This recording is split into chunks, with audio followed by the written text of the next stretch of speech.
If you want to build a championship team, you must instill a culture of perseverance.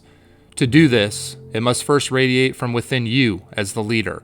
The passion to persevere has to reside in the depths of your core. It's not something you can purchase or pretend. It must be your genuine truth. And if it is, the power of perseverance will slowly saturate your team through osmosis of the mind, becoming the cornerstone of your team's character and culture. When that happens, the invisible chains holding you back from reaching your biggest goals and greatest achievements will be broken. The definition of perseverance is to persist in anything undertaken, to maintain a purpose in spite of difficulties, obstacles, and discouragement, and to continue steadfastly despite delay in achieving success.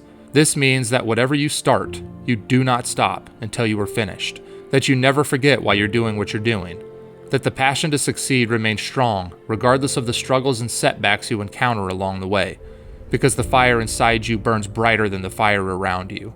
That you continue to press forward, relentlessly and consistently, no matter how far away success may live. You are willing to start from the beginning 1,000 times over if that's what it takes. Like the story of Colonel Sanders, who was rejected by over 1,000 restaurants before finally finding a buyer upon visiting the 1,009th. His chicken, of course, eventually became world famous. "It's hard to beat a person that never gives up," Babe Ruth once said. How true that was for Colonel Sanders. Had he given up after being rejected by the 1,008th, he would have never found success, but he persevered. When you think about any championship person, team, or organization, they all have one consistent characteristic, and that characteristic is to persevere. Like Muhammad Ali, who when asked how he persevered through so many years of rigorous training, he replied, "I hated every minute of training, but I said to myself, don't quit, suffer now, and live the rest of your life as a champion." Not unlike the 2,000-year-old Bible verse that reads, "Perseverance must finish its work so that you may be mature and complete, not lacking anything." Over time, perseverance builds competitive muscle you and your team will need to be champions. Like it did for Sarah Blakely, whose dad taught her that at a young age by routinely asking her, "What have you failed at this week?" Teaching her setbacks were okay. They were part of the process of building perseverance.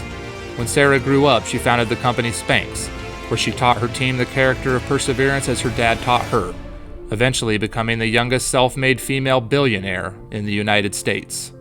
Or how about the 2011 Women's World Cup? Turned out to be much more than a soccer game for Japan's team. 4 months prior, Japan was rocked by a devastating earthquake and tsunami that killed nearly 16,000 people.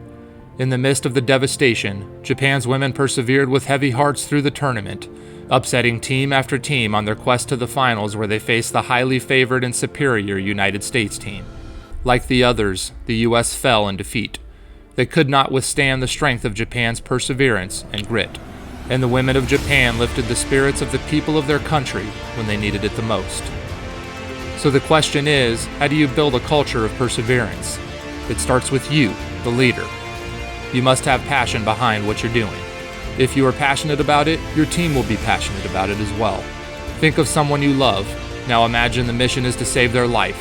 If you fail, they die. You would go to the ends of the earth to save them and never even consider the idea of quitting. That's the type of passion you need. You must have a strategy and a plan.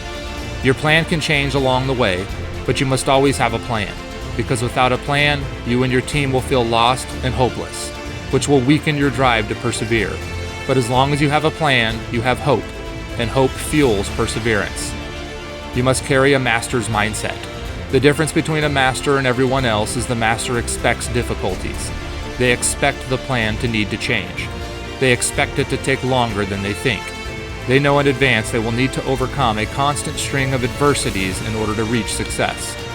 Build that mindset into your team so that they see setbacks as part of the process.